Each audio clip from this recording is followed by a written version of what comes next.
रसिया के open street में शायद कोई ऐसे गलती से 18 लाख गिरा दिया होगा, तो एक लोग को वो 18 लाख कैश मिल गया और रास्ते से वो उठा के वो सब पैसे का मौज मस्ती करके सब पैसे उड़ा दिया। इसके बाद जैसे ही इस केस के ऊपर इन्वेस्टिगेशन हुआ और ये फुटेज सोशल मीडिया पे वायरल हुआ, तो रशियन कोर्ट ने उसे 10 साल का सजा सुना दी। पुलिस ने इस इंसिडेंट को एक्ट ऑफ थेफ्ट कहा, ना ही एक्ट ऑफ लक। अभी आप सोचिए, अगर सेम पार्टिकुलर इंसिडेंट हमारे देश में होगा, कोई लोग अगर 18 लाख रुपए एनवलप में गिरा देगा और यही पैसा किसी दूसरे लोग को मिल जाएगा, और ये तो कॉमन फैक्ट है, किसी को ऐसे पैसे मिलेगा वो तो खर्चा करेगा, ये कॉमन फैक्ट है।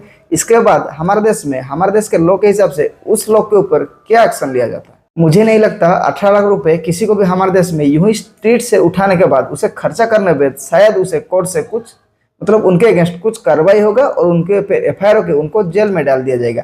मुझे नहीं लगता, हमारे देश में ऐसे बिल्कुल पॉसिबल नहीं है। जिस टाइम पे दुनिया भर में लॉ धीरे धीरे सख्त बना जा चुका है और ऐसे सख्त लॉ आने की वजह से दुनिया भर में बहुत सारे देश में क्राइम को बुरी तरह से कंट्रोल किया जा चुका है, और उसी टाइम में हमारे देश में क्या हो रहा है, हमारे देश में सब जगह लूपहोल छोड़ के हम रखे, लॉ एंड ऑर्डर का मजाक बना के रखे हमारे देश में। इसीलिए हमारे देश में ना ही क्राइम कंट्रोल होता है और ना ही क्रिमिनल कभी भी कम होने का नाम ले रहे हैं। बाकी आपका हमारे देश के लॉ एंड ऑर्डर के ऊपर क्या पर्सनल ओपिनियन है, कमेंट बॉक्स में जरूर बताइए एंड डू सब्सक्राइब।